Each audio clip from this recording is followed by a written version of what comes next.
somos guerreros.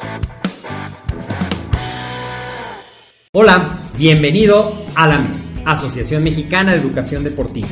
Soy el Dr. David Lezama, presidente de AMED, y es para mí un gusto darte la bienvenida a estos podcasts.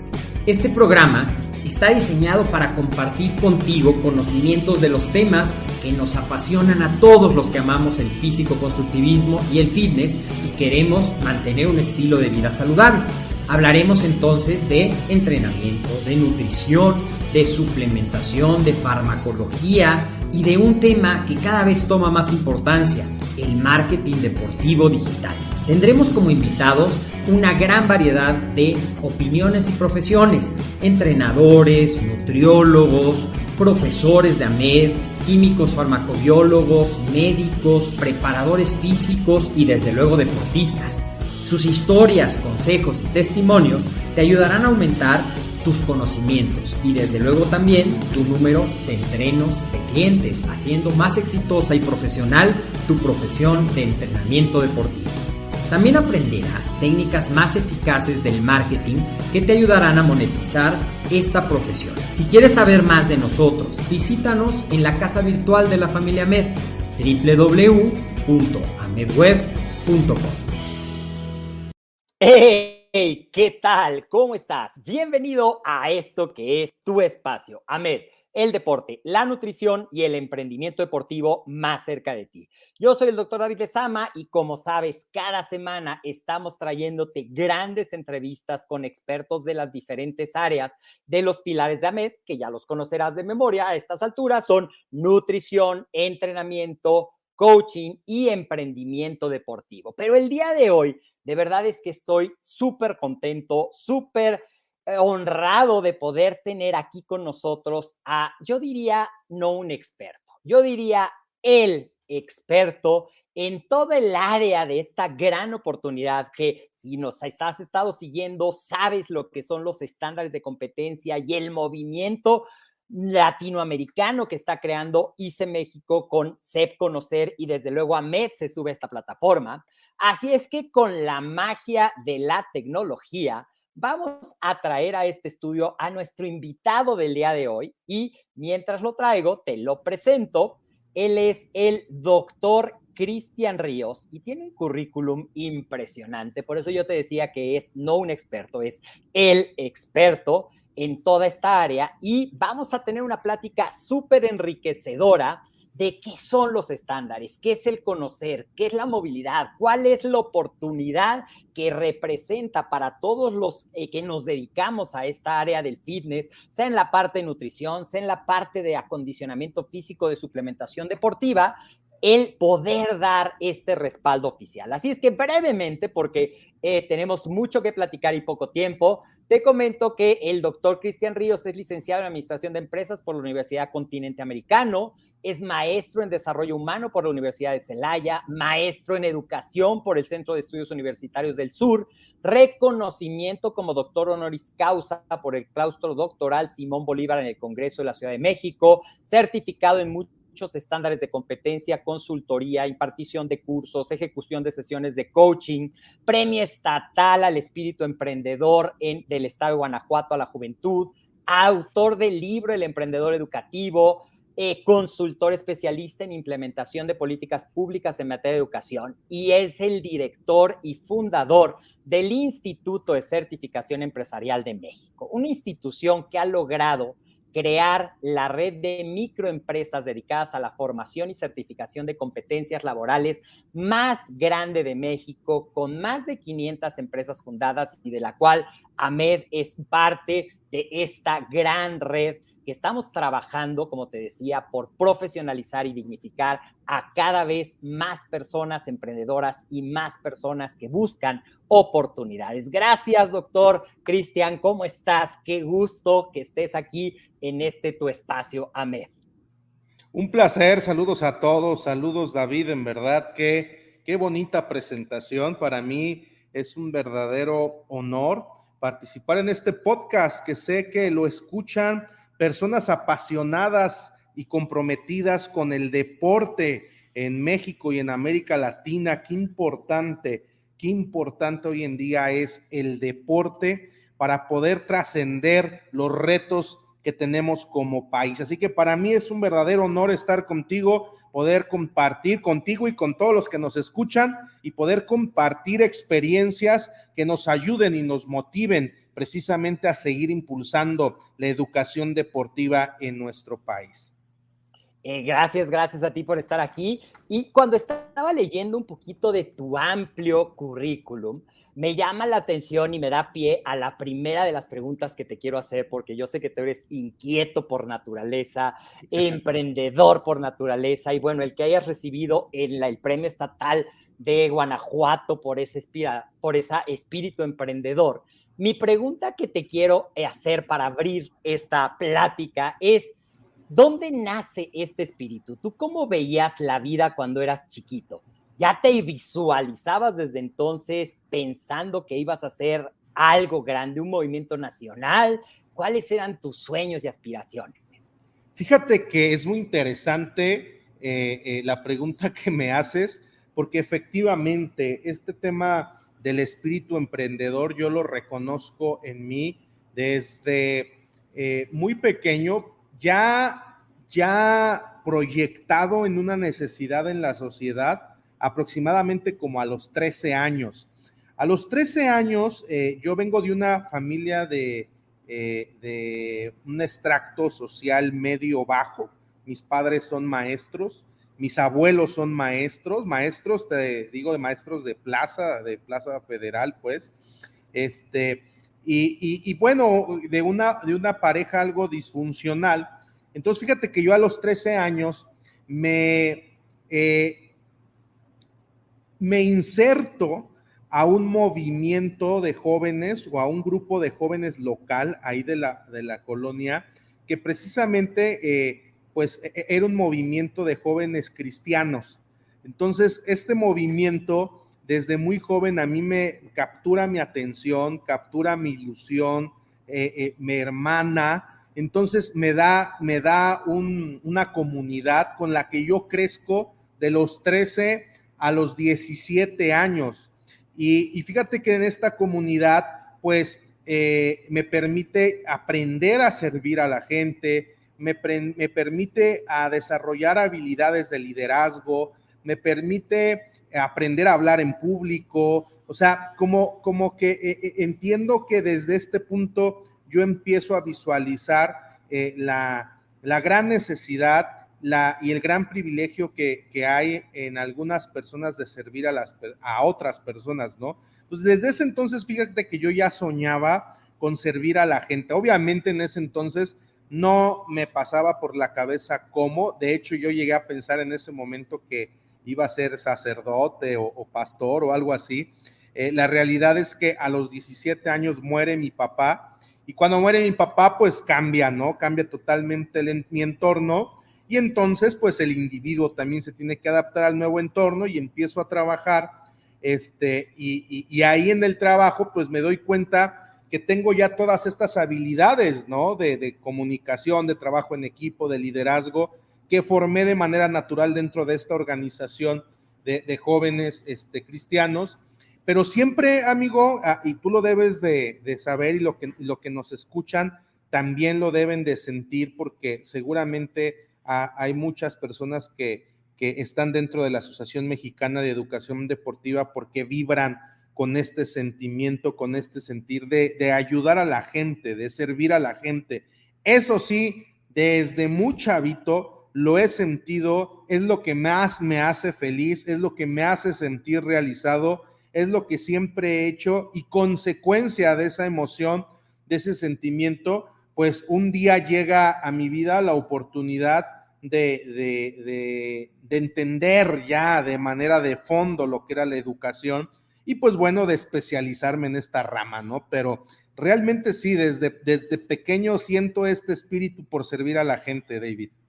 Mira qué interesante, cómo a veces nos pasan en la vida cosas que no sabemos para qué van a servir. Tú tuviste un gran propedéutico, habilidades de oratoria, de estudio, un ejemplo viviente, padres y abuelos, de que la educación es fundamental, Así el es. gusto por el estudio, y yo sé que eso fue la semilla para esto.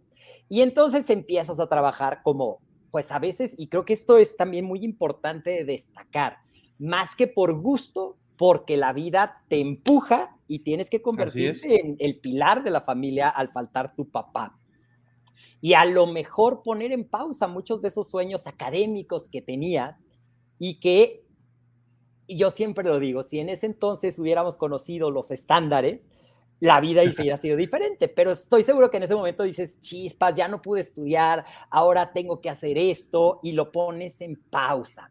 ¿Qué significó para ti ese cambio así abrupto que no esperabas y que son de las pruebas que la vida nos pone, pero yo soy un convencido de que la vida te pone las pruebas que puedes superar?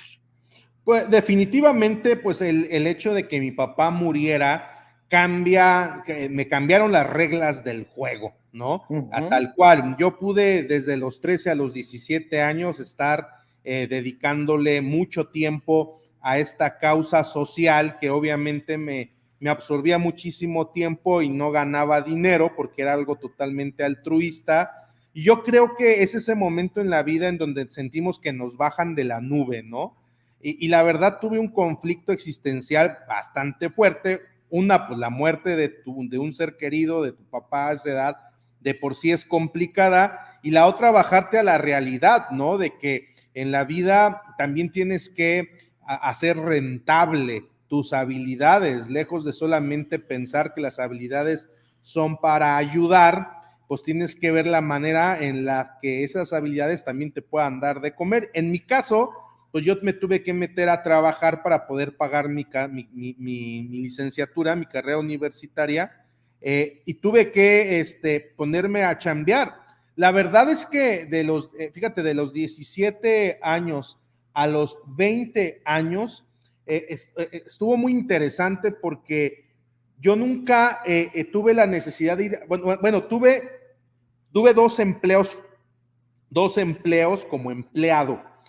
Uno fue, recién murió mi papá, me contrató una escuela primaria muy chiquita aquí de la ciudad como prefecto. Y yo tenía, imagínate, yo tenía 18 años y era prefecto de niños de 13 años, ¿no? Y estuve ahí como un año trabajando y ganaba, no sé, 3,000 pesos al mes, ¿no?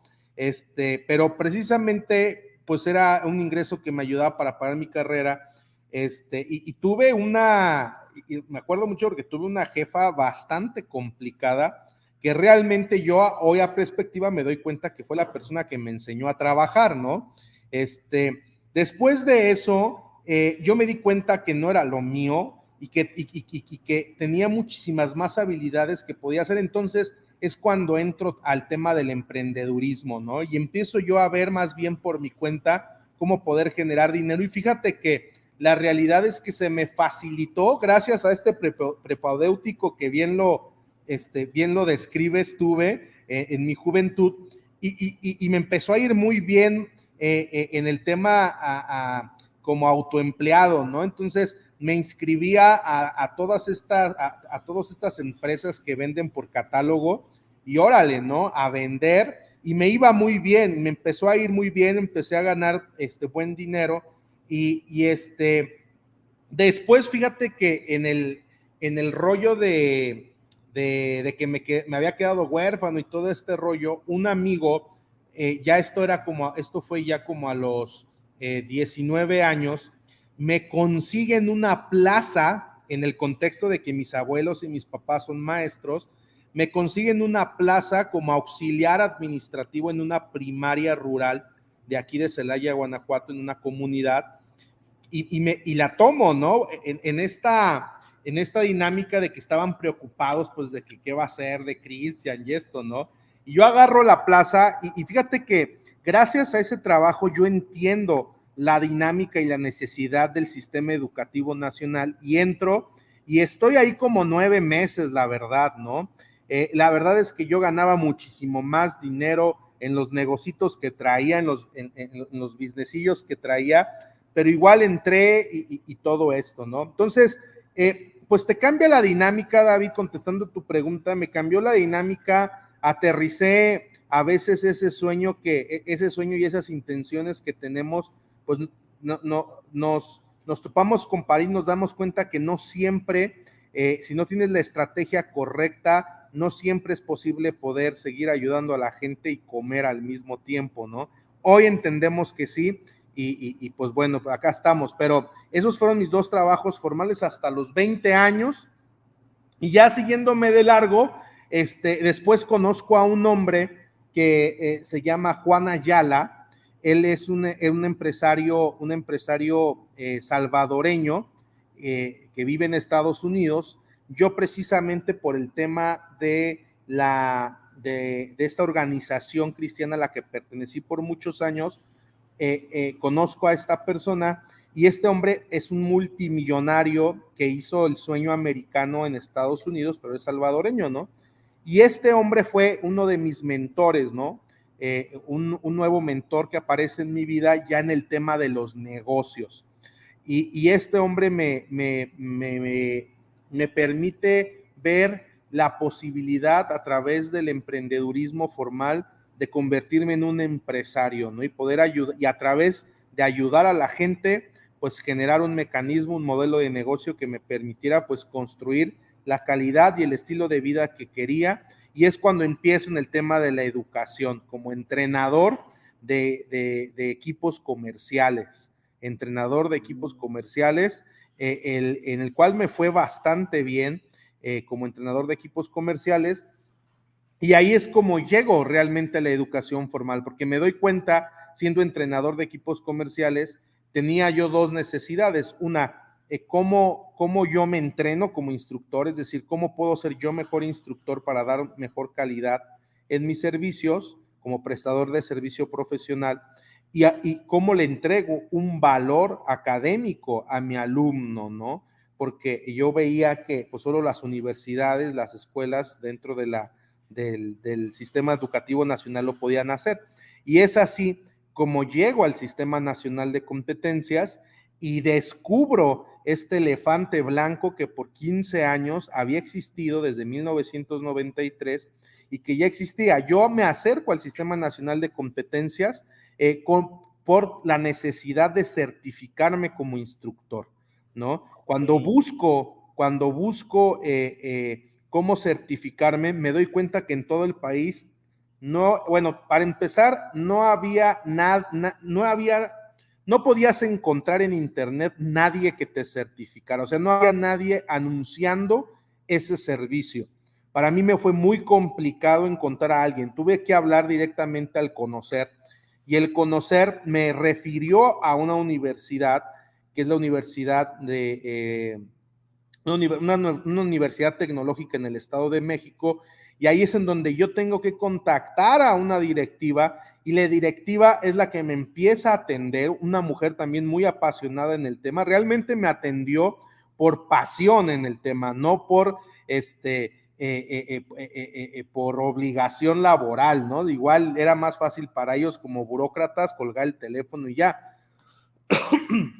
Entonces, es así como llego al Sistema Nacional de Competencias, amigo, queriéndome certificar, y es ahí donde conozco toda esta posibilidad. ¿Cómo ves? Y creo que lo describiste de una manera excelente.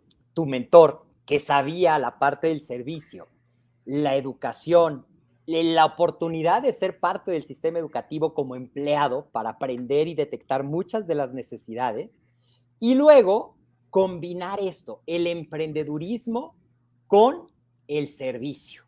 Es decir, no que sea ganar dinero la meta, sino el resultado final de aportar valor. Y justamente el Sistema Nacional de Competencias creo que es el sueño de todos los que estamos con esa dualidad, con la cual me identifico mucho contigo, y es una parte de la filosofía de Ahmed.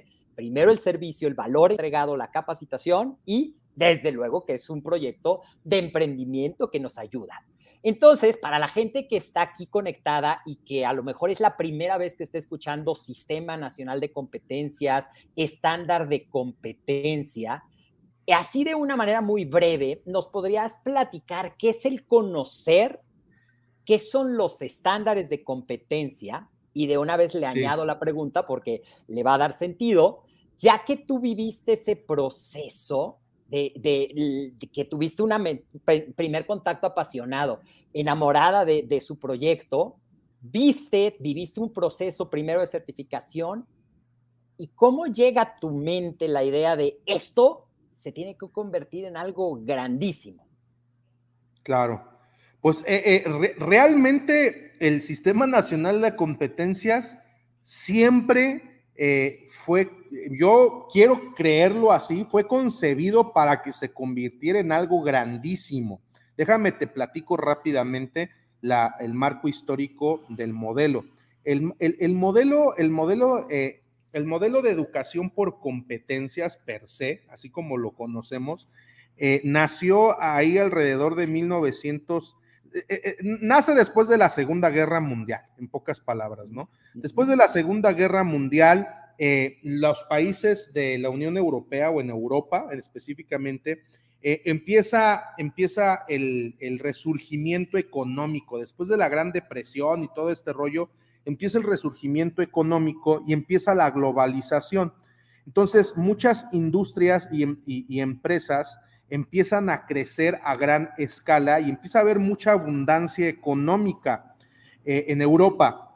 Entonces, en Europa tuvieron un gran problema, que las empresas estaban creciendo, pero las universidades de ese entonces no estaban entregando al capital humano, al recurso humano, al talento humano, como le quieras llevar, no lo estaban entregando con las capacidades pertinentes a las oportunidades que había. Eso ¿le suena parecida a la historia? Claro, hay mucha gente que necesita entrenadores y no hay tanto entrenador capacitado para satisfacer esa necesidad.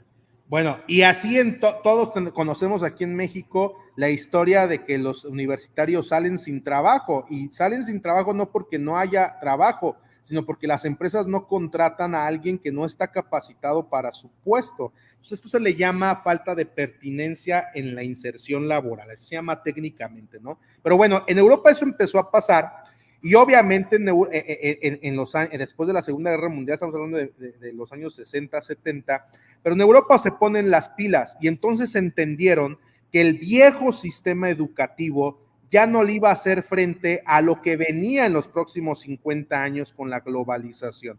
Entonces, en pocas palabras, hay una revolución educativa en Europa junto con Canadá y América del Norte, hay una revolución educativa y cambia el modelo educativo tradicional al modelo formativo por competencias, que básicamente tenía el objetivo de alinear la oferta laboral con la oferta educativa, es decir, que las universidades se centraran en enseñar más que perfiles de egreso académico, es decir, más que, mira, es licenciado, es abogado, es arquitecto, es ingeniero, sí, iba a seguir habiendo grados académicos, pero esos grados académicos iban a tener una currícula o un contenido educativo que formara más en habilidades específicas que lograran solucionar problemas y funciones específicos dentro de la industria. Esto obviamente cuando sucede no pasa de la noche a la mañana en Europa, pero cuando sucede desata productividad, desata competitividad y esos países empiezan a crecer grandemente económicamente. Es por eso que Japón creció después de la Segunda Guerra Mundial, cañón. Singapur, Alemania, todos estos países que estaban devastados por la Segunda Guerra Mundial cambian el chip educativo y empiezan a crecer exponencialmente. Bueno, esta historia de esta reforma educativa a nivel mundial llega a México en el año de 1900, hasta el año de 1993, fíjate, hasta el año de 1900, o sea, desde ahí debemos de entender que hay un rezago educativo, ¿no? Lo que estaba pasando en otras partes del mundo, en México nos enteramos hasta en 1993. En 1993, David, llegó gracias a la firma del Tratado de Libre Comercio. Cuando se firma el Tratado de Libre Comercio, Canadá y Estados Unidos obligan a México a globalizarse. Y obviamente llega con un liderazgo político que en ese entonces era el presidente Salinas de Gortari, que tenían una visión más neoliberal, más tecnócrata, de abrirse a los mercados mundiales, y firman el Tratado de Libre Comercio, y en ese Tratado de Libre Comercio México le dice al mundo: queremos abrirnos a los sistemas y a las reformas que globalizan al mundo, entre ellas la energética, la de comunicación, todas esas, y entre ellas la de educación. ¿Para qué? Para que entonces los países más desarrollados pudieran venir a invertir en México con la seguridad de que el capital humano de México ya iba a estar, preparado bajo la visión educativa moderna mundial. Bueno, ese es el origen histórico mundial del enfoque por competencias. En 1993 llega, y en 1995 se empiezan a crear distintas figuras. Solamente cuando llega, el modelo se tiene que instalar en el Sistema Nacional Educativo. El Sistema Nacional Educativo, amigo, es un monstruo de sistema en el país. ¿Por qué? Porque todo emana de la Secretaría de Educación Pública, y la Secretaría de Educación Pública tiene subsecretarías, ¿no? La subsecretaría de nivel educación básica, la subsecretaría de nivel medio superior, etcétera, etcétera, etcétera. O sea, en México ya había toda una infraestructura muy grande, aunado con la Secretaría del Trabajo y Previsión Social, toda su infraestructura para capacitación y en el trabajo. O sea, todo había una infraestructura. El problema de que cuando llega este nuevo enfoque educativo, hay una resistencia política a la reforma. Es decir, México estaba posiblemente listo económicamente para firmar el tratado, pero no políticamente para implementar la reforma. Entonces, la reforma educativa, para poder implementar este nuevo modelo de pensamiento educativo desde el saber hacer, saber ser, que yo me imagino que tú lo has expuesto aquí a tu público, de qué se trata una competencia, pues hubo mucha resistencia dentro del gremio magisterial, y el gremio magisterial impuso pues también mucha resistencia a los líderes políticos de ese entonces. Entonces, la realidad es que todo ese sistema la implementación de ese sistema y la modernización de la educación en México ha ido avanzando desde ese entonces como paso de tortuga, amigo, paso de tortuga. ¿Por qué? Por los frenos y los intereses políticos que ha habido en el país. Ahora, en 1995, con un gran esfuerzo, se crea el Sistema Nacional por Competencias, que es de donde emana el Consejo de Normalización de Certificación de Competencias Laborales, que es el CONOCER. Hasta 1995 se crea, y este Sistema Nacional de Competencias es en otros países es una... Se fue tu sonido, Cris. Sí, no te escucho todavía. Y bueno, no sé, te voy a compartir algo que aprendí en un en vivo que escuché el domingo, que si a tu teléfono y estabas conectado a tu audio del teléfono, entró un mensaje o una llamada, se desconecta el audio. Si eso fue lo que pasó, la solución es que te salgas tantito y te vuelvas a conectar, porque no te escucho. Te veo, pero no te escucho. Ahí estoy. Bien, ahí está, ya estamos acá. Más bien, ¿sabes qué? Se le acabó la tus pila audífonos. a los audífonos. Bueno, nada más retomando un poquito entonces. Sí. El saber ser, lo que sabes, el saber hacer, lo que puedes demostrar en el desempeño de habilidades que haces, y el saber ser, cómo lo haces. Lo que sabes, lo que pones en práctica y la manera en que lo haces. Y estabas platicando y a mí me viene mucho a la mente un libro que seguramente has leído, el alquimista, que dice: cuando el alumno está listo, el maestro aparece. Apareció el maestro y el alumno político no estaba listo para ver la grandeza de esto. Ha sido un camino largo, y hoy, a 28 años de que se crea esto, ¿cómo ves tú, Cristian, el futuro de la educación formal con los estándares de competencia? Y bueno, obviamente hay más de 1000 estándares de competencia en diferentes sectores, pero me gustaría que aterrizáramos hacia el acondicionamiento físico de jóvenes y adultos, que es el estándar 474, y al asesor en suplementación deportiva para la actividad física y el deporte, que es el 783. Es decir, ¿cómo suma, ahora sí, después de ese pasito a pasito de tortuga que bien decías, ya está listo el alumno o todavía qué está pasando? Híjole, en esta parte? es una gran pregunta, no me cortas la inspiración, déjame seguirte contando la historia, ahí vamos a llegar ahí. Se crea el Sistema Nacional de Competencias y tengo todavía falta explicarte qué son los estándares y el valor de los estándares. Ajá. El Sistema Nacional de Competencias se logra crear incluso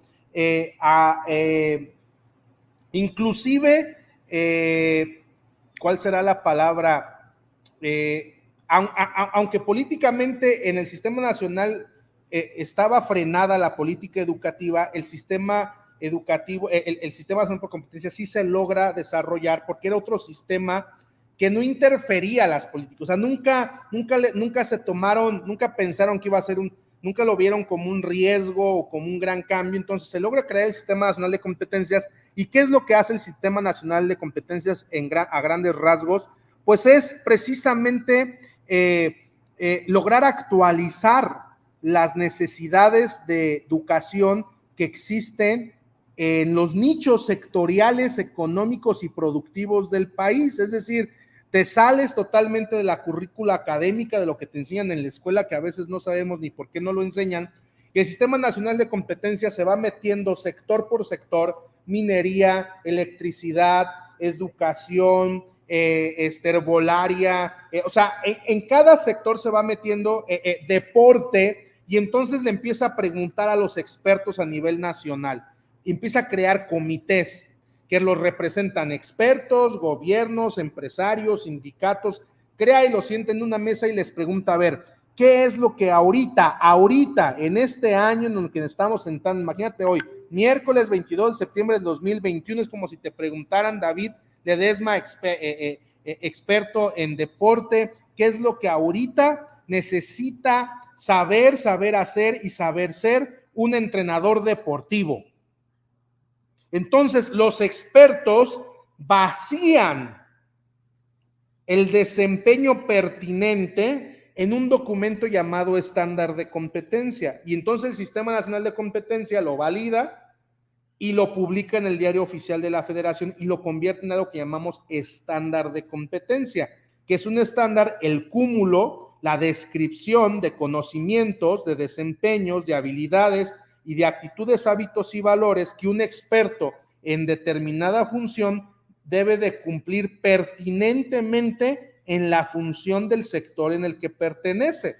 Bueno, cuando yo me entero de esto, David, cuando me fui a la Universidad del Estado de México y me certifico en uno de los estándares, que es impartición de cursos, o sea, cuando yo conozco el estándar y veo lo que los expertos dicen de cómo se debe de dar un curso, lo primero que digo es, no manches, no sé nada. O sea, yo me dedico a dar cursos, ni me debería de dedicar, no me debía haber dedicado, porque la verdad no sabía dar cursos. Ahora sé cómo se da un curso, no porque yo diga, sino porque cumplo los requerimientos de un estándar a nivel nacional e internacional. Cuando yo veo eso, David, dije, ¿quién está haciendo esto? Todos los maestros de México deben de conocer este estándar, deben de conocer este modelo. ¿Por qué no lo han hecho? ¿Por qué no ha funcionado? ¿Por qué? Y yo me empecé a hacer muchas preguntas, y entonces cuando levanto la mano y digo, al parecer nadie la ha entendido, nadie se ha querido meter, estaba muy sectorizado en el sector gobierno, pero una de las bondades que tiene el Sistema Nacional de Competencias, que es una réplica al sistema europeo, es que le dan entrada a la iniciativa privada. Entonces yo como privado me pude adherir y acreditar como evaluador independiente, y empecé a operar, y empecé a publicar, y empecé a promover.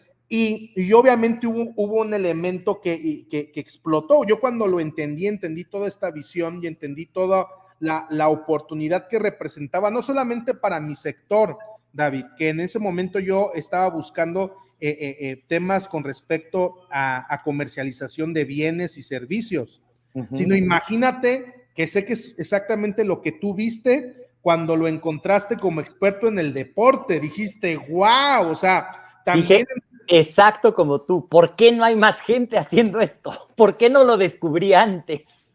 ¿Por qué? Porque precisamente este modelo te traslada a la educación formal. O sea, dejamos de ser personas que damos cursitos desde la mejor intención, desde el mejor, desde este llamado que te hablaba desde chico que me llevaba a ayudar a la gente de manera informal, empírica, pero ahora te traslada a hacerlo de manera profesional, hacerlo de manera formal, con aval ante la Secretaría de Educación Pública, y entonces empecé a dignificar mi gremio como maestro. Y empecé a convocar, mi primer convocatoria tuve 13 maestros, fue mi primer convocatoria hace 8 años, y qué te digo, David, tú ya conoces la historia, hoy ese pequeño grupo de 13 maestros se ha convertido en toda una comunidad de más de 400,000 alumnos que hemos logrado atender y adherir al modelo de formación por competencias directa e indirectamente a través de centros educativos como tuyos y dispersos, inmersos en todos los sectores productivos del país. En tu caso, ustedes siendo líderes como la Asociación Mexicana de Educación Deportiva, hoy ustedes están liderando, promoviendo, promulgando la oportunidad a las personas que entienden el deporte como una solución nacional para dignificarla, formalizarla y aparte lo mejor, David, convertirla en un modelo de negocio rentable. Porque cuando tú te formalizas, te profesionalizas, entonces puedes prestar un servicio profesional rentable y vivir de eso como lo hacen dignamente, como lo hacen profesionales deportivos en Canadá, en Estados Unidos o en países de primer mundo. ¿No es así? Sí, claro, eso es algo que yo siempre les digo. O sea, hoy día la profesión de entrenador en México no está reconocida y es una profesión súper compleja que tiene que estudiar de anatomía, de biomecánica, de técnicas de entrenamiento, de nutrición, de psicología, de coaching, de ventas.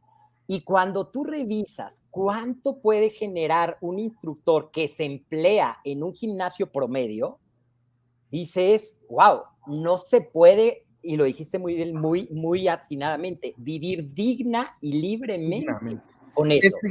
Es dignificar la actividad, amigo.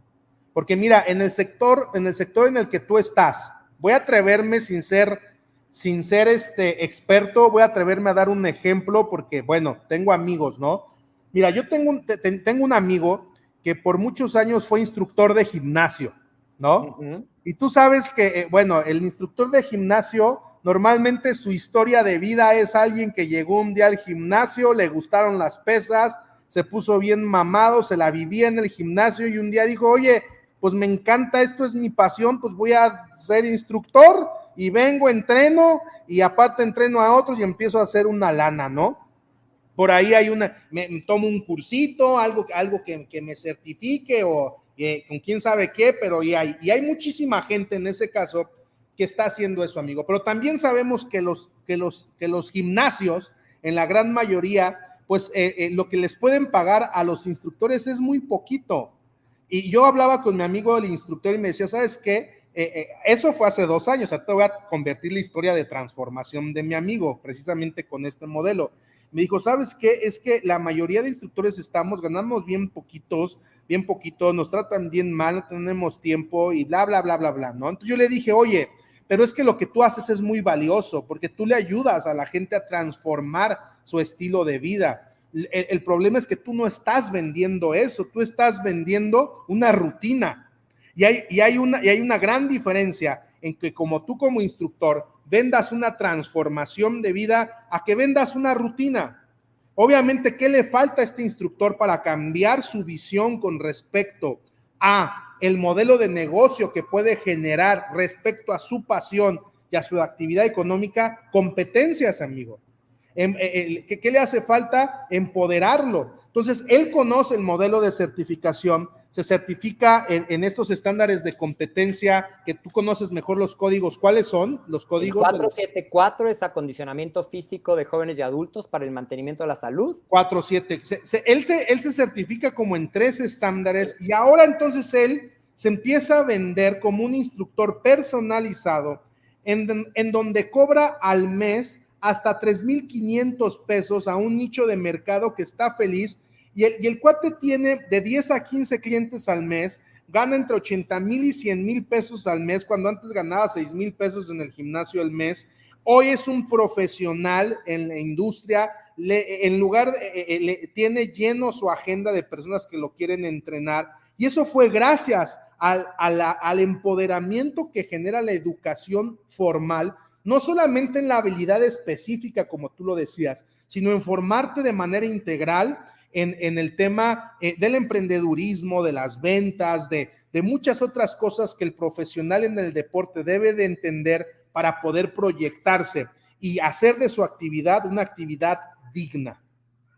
Claro, me encanta cómo lo pones, esa dignificación creo que es el mejor ejemplo. Ahorita vamos a hablar de otra palabra muy técnica que seguramente tú nos vas a poder aterrizar también como esta historia, pero de eso se trata. El gran valor es justamente poder tener un referente, un paso a paso, ponerlo en acción, empoderarte y descubrir que ser entrenador es algo de lo que se puede vivir libre y dignamente, que ser un asesor nutricional se puede vivir libre, y si lo sumas, como decías, 3 estándares, yo sumo más este, es como si yo tuviera especializaciones, y es un perfil profesional, lo hace muy grande. Es un perfil profesional, así es. Y complementando nada más un poquito ese panorama que nos das de los entrenadores, muchos, a lo mejor dicen, sí, yo necesitaría estudiar, pero no tengo el tiempo de meterme 4 años a una carrera profesional porque tengo que generar el ingreso para mi familia, porque tengo responsabilidades, ya todos son adultos, y esto de los estándares viene a ser justo otra de las grandes ventajas, que son procesos cortos, centrados en habilidades específicas, y con un gran potencial. Y hoy, además de que de por sí tienen esa ventaja, algo que pasó en esta época, quisiéramos o no, todos nos tuvimos que subir al tren digital. ¿Cómo amplía ahora la oportunidad digital lo que ya es una oportunidad impresionante con los estándares? Pues lo que sucede es que volvemos al punto, amigo. O sea, en temas de educación, el mundo cada año cambia. Aquí el tema es qué tanto tú vas evolucionando con el mundo. El tema digital no nos quedó de otra por la pandemia, pero a ver, el apagón analógico fue hace creo que 5 años. El apagón analógico, o sea, desde hace 5 años las grandes industrias ya sabían que lo digital venía. ¿Por qué no lo hicimos antes? Porque no hay una necesidad per se, ¿sí me explico? Hasta que tenemos al perro mordiéndonos las nalgas, disculpen la palabra, es cuando hacemos el cambio de chip, ¿no? Tú decías ahorita, por ejemplo, las carreras profesionales en temas deportivos, ¿qué tan conveniente es? Mira, obviamente, si ustedes tienen la posibilidad, el tiempo y el recurso de aventarse 4 años en una carrera, háganlo, pero sabes una cosa, aún teniéndola, necesitas certificarte en las competencias laborales, porque una cosa es tener un grado académico y otra cosa es tener una competencia certificada. Y es precisamente aquí cuando entendemos la diferencia de la educación del pasado y la educación del futuro. Tú puedes tú puedes meterte a estudiar, incluso hay declaraciones de Bill Gates, de Elon Musk. Obviamente estamos hablando de los grandes capitalistas, amigo, ¿no? Que dicen, a ver, nosotros ya no contratamos abogados, ingenieros, nosotros contratamos gente competente, ¿no? Y incluso en ICE México nosotros también, ¿no? O sea, ¿qué queremos? ¿Productividad, competitividad o un papel colgado en la pared, ¿no? Y no porque el papel no valga, sino porque debemos también de partir de reconocer la situación educativa que tiene nuestro país en el sistema nacional tradicional. Son planes hechos hace 20 años que ahorita están adaptándose a la hibridez de la digitalización. Es decir, estamos pasando por momentos complejos en términos educativos, y la gran ventaja de los estándares de la certificación en los estándares de competencia es su flexibilidad, ¿no? La realidad es que todo el sistema en cuestión de un mes cambiamos a digital y logramos operar de esta manera, y ahorita estamos prácticamente en toda América Latina usando las herramientas digitales, y nos hemos dado cuenta, David, lo digo, que es muchísimo más efectiva la herramienta digital para educar que la presencial. Y obviamente estamos hablando de educación para adultos, ¿ok? Obviamente el tema de convivencia de niños y eso es otra historia, pero para adultos el poder tener un video, conectarse, estar regresando, esto es muchísimo más androgógico que una clase presencial. Nos toma menos tiempo, no tenemos que trasladarnos. Es decir, esta es la modalidad que llegó para quedarse. Sí, incluso otro cambio de paradigma al cual fuimos forzados muchos, es como, por ejemplo, mucha gente pensaba que no se podía formar un instructor en línea porque tenías que tocar, que sentir, que ver, que hacerlo, y nos hemos dado cuenta que sí, empujados, como dices, más por necesidad que por gusto. Quizás si este acontecimiento no hubiera venido a dar un salto cuántico en la digitalización de la educación, seguiríamos pensando que hay que a fuerza estar presente para lograr aprender. Y hoy sabemos que no. Y entonces esto amplía y amplía mucho el panorama, porque aparte, decías algo muy importante, necesitas formarte, profesionalizarte, pero necesitas ponerte en acción para poder generar tu habilidad contable. Y me venía a la mente esto de cuántos profesionales no nos ha tocado conocer que estudiaron, no sé, no voy a decir ninguna carrera, pero que están haciendo cosas que no. A mí me tocó ver gente manejando un Uber, gente entregando comida a domicilio, el súper a domicilio, y me decían, es que ya se acabó el trabajo y no sabía qué hacer. Y esa es una gran diferencia, que un estándar sí te dice qué puedes hacer para rentar, y entramos, digo, podríamos estar aquí horas, yo sé que tú estás muy ocupado, pero no quiero cerrar sin que nos platiques un poquito, así sencillo como tú lo sabes hacer, del concepto de movilidad social y cómo a través de los estándares de competencia podemos acortar la ruta, que a veces puede tomar hasta 2 generaciones que eso pase, y tú, persona que tomas el control de tu vida a través de los estándares, lo puedes lograr en un tiempo muy corto. Claro, pues realmente, fíjate que este concepto de movilidad social me gusta mucho, es todo un tema de horas para platicar. Básicamente, para el que nunca ha escuchado el término movilidad social, la movilidad social es precisamente la capacidad que tiene, o la oportunidad, más bien, más que capacidad, la oportunidad que llega a tener un individuo de escalar o descender su situación socioeconómica. Eso es la movilidad social. Es decir, si tú naciste, hay una clasificación de AMED, hay una clasificación de la OIT, de la UNESCO, en donde en México, por ejemplo, la capa social, no me gusta llamar clase social, porque suena como clasista, pero la realidad es que hay una clasificación, una taxonomía de capas sociales que empieza en pobreza extrema, pobreza típica, pobreza emergente, clase media baja, media alta, clase alta, clase muy alta, ricos, millonarios, multimillonarios, pudrimillonarios.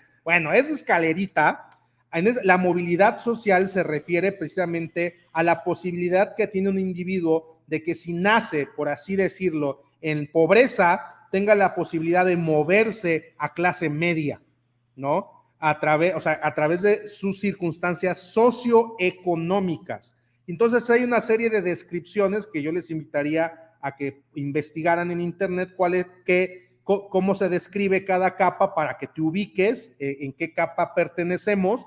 Son condiciones socioeconómicas, insisto, es decir, el lugar en donde vives, cuánta gente vive contigo, el tipo de vivienda que tienes, el ingreso que tienes familiar, personal, la educación que tienes, todo eso te va a clasificar en alguna capa de estas. La movilidad social es la posibilidad, no la capacidad, la posibilidad de moverte. Y bueno, quiero decirles que tal cual lo dice David, estudios serios revelan que en este momento de la historia, en el mundo, a nivel mundial, estamos en el peor momento de movilidad social en el mundo. Es decir, solamente un 9% en el mundo tiene movilidad social durante su vida. 9% de las personas en el mundo logran ascender dentro de esta escalera, ¿no? Y los demás los demás incluso llegan a descender. Es decir, en México, como supimos, en el último reporte del Coneval, reportó este año 4 millones de nuevos pobres.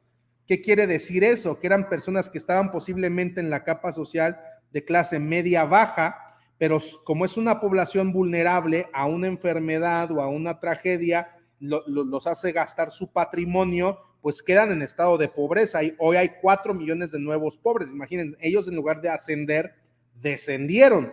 Entonces, la realidad es que la movilidad social es baja en estos momentos de la historia, como tú decías. Obviamente hay países, por ejemplo, en México, una persona que nace en pobreza puede tardarse hasta 13 generaciones en llegar a la clase media. Es lo que está registrado, 13 generaciones. Cuando en un país como Dinamarca te tardas 2. Digo, sigue estando difícil, claro, pero de 13 a 2, pues esa es la gran diferencia entre una economía y otra. Ahora, volviendo al punto de, bueno, y los estándares de competencia, ¿cómo nos ayudan a poder ser parte de ese 8%, ¿no? Porque no estamos hablando que los estándares de competencia vayan a cambiar la historia de la movilidad social en este momento de la historia de la humanidad. Fíjate, hace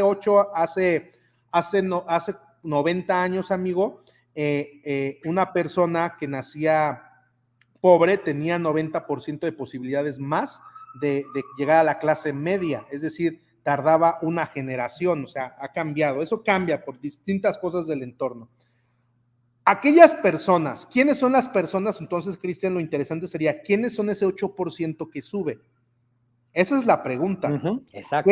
¿Qué es lo que hacen? ¿Qué es lo que hicieron para lograr romper la gravedad de movilidad social que va contra ellos? Y es precisamente la educación. Pero es la educación basada en competencias rentables. Es decir, son personas que han decidido aprender habilidades específicas, pertinentes, ¿sí? Y que puedan usar de manera independiente. Hoy en día, amigo, la hora de trabajo en la industria en México es mal pagada. ¿Por qué es mal pagada? ¿Porque la industria quiera pagar mal? No, porque México atrae inversión de manufactura. Es decir, a México tú siempre vas a escuchar que llegan armadoras de coches, maquiladoras, ¿sí me explico? O sea, manufactura. ¿Y por qué crees que llegan? Porque la mano de obra la pueden pagar abajo. ¿Por qué no llega la mentefactura? ¿Por qué no llega Google, Facebook? ¿Por qué no llegan las empresas aeroespaciales? ¿Por qué no llegan estas industrias que pagan, como el caso de Palo Alto, California, o de Silicon Valley? Porque obviamente el capital humano lo están preparando precisamente con otra visión. Entonces, el camino no es emplearse hoy. El camino es emprender de manera independiente, prestando un servicio profesional independiente. Y todas las personas que les guste el tema deportivo tienen una gran oportunidad de convertirse en prestadores de servicios profesionales en temas deportivos, porque aparte, ¿qué creen? Somos el país con mayor obesidad en el mundo. O sea, nuestro mercado nos lo pide a gritos. Sí. Entonces hay una gran oportunidad, gran oportunidad de que toda la comunidad que escucha ahorita este podcast y que quiere emprender y convertirse en un prestador, un profesional independiente en temas deportivos, realmente entienda el concepto de cómo enseñar por competencias, cómo prestar un servicio con calidad, cómo vender servicios profesionales independientes, porque la hora de trabajo va a ser muchísimo mejor pagada que lo que te lo van a pagar en la industria. Sí, claro. Y ahorita que te estaba escuchando, las escuelas, aunque ya están algunas cambiando, muchas siguen formando empleados. No forman profesionistas independientes, habilidades rentables. ¿Qué puedo hacer con esto? Y la respuesta lo expusiste perfecto, cómo van a moverse. Yo ya estamos llegando y tengo 3 preguntas más para ti, que me gusta hacer siempre, las primeras 2, a todos mis invitados. Y esta pregunta es, ¿qué consejo? Yo sé, o sea, tienes una gran trayectoria, pero eres muy joven. ¿Qué consejo le darías con todo lo que sabes hoy al Cristian de hace 10 años, 15 años, que está en ese cambio abrupto de su vida? Creo que fue fundamental, o sea, el consejo que doy fue el que seguí y el que me ayudó. Fue fundamental un mentor. O sea, fue fundamental tener, cuando murió mi papá, me quedé huérfano.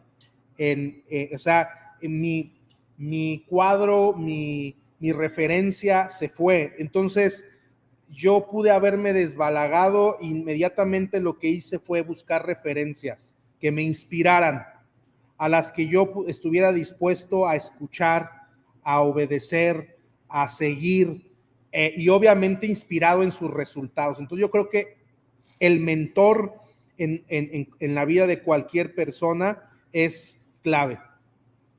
Excelente consejo, valiosísimo. La segunda pregunta es, ¿qué es para Cristian el éxito? El éxito para Cristian Ríos hoy en día es tener la capacidad de estar en el aquí, en el ahora, cuando estoy con mi familia. Ese es mi éxito. O sea, tener la capacidad de bajar mi ansiedad, bajar mi ambición, bajarle a mi intensidad y poder sentarme con mis hijas, que tengo 2, y mi niña y mi esposa, y poder estar con ellos y realmente estar independientemente si tengo dinero, si no tengo dinero, si mi empresa está creciendo, si no está creciendo, poder estar con bienestar con ellos. Eso para mí es el momento más épico de mi vida. Wow, cómo todo va cerrando y cuadrando. Servicio, tiempo de valor, definición del éxito. Te felicito. Y bueno, seguramente habrá mucha gente que quiere saber más de ti, que quiere saber más de ICE México, en dónde pueden encontrar más información la gente que nos está viendo, que nos está escuchando, ya sea en vivo o diferido, ¿dónde te pueden encontrar? Los invito a que me sigan en mi Instagram, es donde normalmente subo más contenido. Pueden encontrarme como Cristian-Isem, así como ven ahí escrito mi nombre en la pantalla, Cristian-Isem, ICEM. Ahí síganme, ahí me pueden, o me googlean y por ahí salgo, sin problema, David. Bueno, pues de verdad una plática enriquecedora. Podríamos estar otro tiempo igual platicando, claro, enriqueciendo. Te agradecemos muchísimo el habernos compartido tu experiencia, tu oportunidad, el abrir la visión de la gran oportunidad, el océano azul, podríamos decir, que hoy todavía representan los estándares para todos los que quieran subirse, profesionalizarse, dignificar, y como nosotros en AMED decimos, hacer un movimiento latinoamericano de mejorar la salud y bienestar de cada vez más personas que lo necesitan y que muchas de ellas ni siquiera saben que lo necesitan. Son punta de lanza, David. Los quiero felicitar a ti y a la Asociación Mexicana de Educación Deportiva. sé que son pioneros y van a ser pieza fundamental para la transformación educativa del país en términos de deporte, y es para mí un placer hacer equipo contigo y con todo tu equipo. Les mando un abrazo también a toda su comunidad. Estoy para servirles y va a ser el primero de muchos podcasts, estoy seguro. Seguro que sí, ya quedó un compromiso hecho. Muchas gracias a ti que nos escuchaste. Esto es AMED, el deporte, la nutrición y el emprendimiento deportivo más cerca de ti. Mantente conectado, comparte esta información con gente que sabes que está buscando oportunidades y hagamos realidad esto que ahora es un sueño, bueno, es una visión, el movimiento latinoamericano más grande de mejorar y cambiar la vida, salud y calidad de vida con libertad y dignidad de cada vez más personas. Nos vemos en el próximo episodio.